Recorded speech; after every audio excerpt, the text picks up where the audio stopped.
ಬರುತ್ತೆ, ಅದನ್ನ ನೋಡಿಕೊಂಡು ಆಮೇಲೆ ಮುಂದಿನ ಕ್ರಮ ಮಾಡ್ತೀವಿ. ಸರ್ ಯಾರು ನೇಮಕ ಮಾಡ್ತೀವಿ ಸರ್ ತನಿಖೆಗೆ? ಇನ್ನೂ ಇಲ್ಲ, ಅದನ್ನು ಈಗ ಮಾಡ್ತೀವಿ. ಸರ್ ರಾಜೀವ್ಗೌಡರು ಬಂಧನ ಕೊಟ್ಟಂಗೆ ಇನ್ನೂ ಏನೂ ಆಗಿಲ್ಲ ಅಂತ ಹೇಳಿ ಅಲ್ಲಿ ಪ್ರತ್ಯೇಕವಾಗಿ ಟೀಮ್ಗಳನ್ನು ಸೆಟಪ್ ಮಾಡಿದ್ದಾರೆ. ಅವ್ರು ಎಲ್ಲಿದ್ರು ಹುಡುಕಿ ಹಿಡ್ಕೊಂಡು ಬರ್ತೀವಿ. ಎಷ್ಟು ದಿವಸ ತಪ್ಪಿಸ್ಕೊಂಡಿರಕ್ಕಾಗತ್ತೆ ರೀ? 7 ದಿನ ಬರ್ತೀವಿ. 7 ದಿನ ಆದ್ರೆ 10 ದಿನ ಆಗ್ಲಿ, ಎಷ್ಟು ದಿವಸ ತಪ್ಪಿಸ್ಕೊಂಡಿರಕ್ಕಾಗತ್ತೆ? ಕೆಲವು ಸಚಿವರು ಏನೋ ಸಪೋರ್ಟ್ಗಿದ್ದಾರೆ ಅವ್ರಿಗೆ. ಯಾರೇ ಸಪೋರ್ಟಿಗೆ ಇರಲಿ, ಕಾನೂನು ಎಲ್ಲರಿಗೂ ಒಂದೇ ಅಲ್ವಾ? ಕಾನೂನು ಅವರಿಗೆ ಏನು ಮಾಡಬೇಕೋ ಅದನ್ನು ಮಾಡುತ್ತೆ. ಈ ರಾಮಚಂದ್ರ ರಾವ್ ಅವ್ರದ್ದು ಪ್ರಕರಣದಿಂದ ಸರ್ ಸರ್ಕಾರಕ್ಕೆ ಒಂಥರ ಮುಜುಗರ ಅಂತೇಳಿ ಒಂದು ಚರ್ಚೆ ಆಗ್ತಾ ಇದೆ ಸರ್. ಅದಕ್ಕೆ ಸಸ್ಪೆಂಡ್ ಮಾಡಿದ್ದೀವಿ. ಹಾಂ ಸರ್. ಈಗ ಸರ್ ಕ್ರಮ ತಗೊಂಡಿದ್ದೀವಿ. ಹಾಂ ಸರ್. ಮುಂದೆ ತನಿಖೆ ಅದರಲ್ಲಿ ಏನು ಬರುತ್ತೆ, ಅವರು ಹೇಳ್ಕೊಂಡಿದ್ದಾರೆ ಇದೆಲ್ಲ ಸುಳ್ಳು ಅಂತ ಹೇಳಿ, ಅದನ್ನ ತನಿಖೆ ಮಾಡಿದಾಗಲೇ ಗೊತ್ತಾಗುತ್ತೆ. ಯೂನಿಫಾರ್ಮ್ ಇದೆ, ಅವ್ರದೇ ಚೇಂಬರ್ ಅನ್ನುವಂಥದ್ದು ಪ್ರೂವ್ ಆಗಿದೆ ಸರ್. ಯೂನಿಫಾರ್ಮ್ ಇದೆ, ಹಿಂದ್ಗಡೆ ಫ್ಲಾಗ್ ಇದೆ. ಅದಕ್ಕೆ ರೀ ತನಿಖೆ ಆರ್ಡರ್ ಮಾಡಿದ್ದಾರೆ.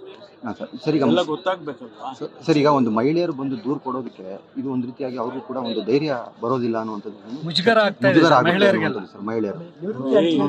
ತನಿಖೆ ಆದೇಶ ಮಾಡಿದ್ದೀವಿ, ಸಸ್ಪೆಂಡ್ ಮಾಡಿದ್ದೀವಿ. ವರದಿ ಬಂದ ಮೇಲೆ ಅದೇನು ಕ್ರಮ ತಗೊಳ್ಬೇಕೋ ತಗೊಳ್ತೀವಿ. ಇನ್ನು ಬೆಳಿಗ್ಗೆನೆ ನಾನು ರಿಯಾಕ್ಷನ್ ಕೊಟ್ಟಿದ್ದೇನೆ.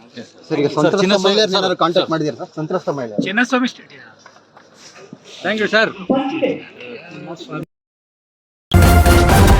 ನ್ಯೂಸ್ ಫಸ್ಟ್ ನಿರ್ಭೀತಿಯಿಂದ ನಿಮ್ಮ ಪರವಾಗಿ.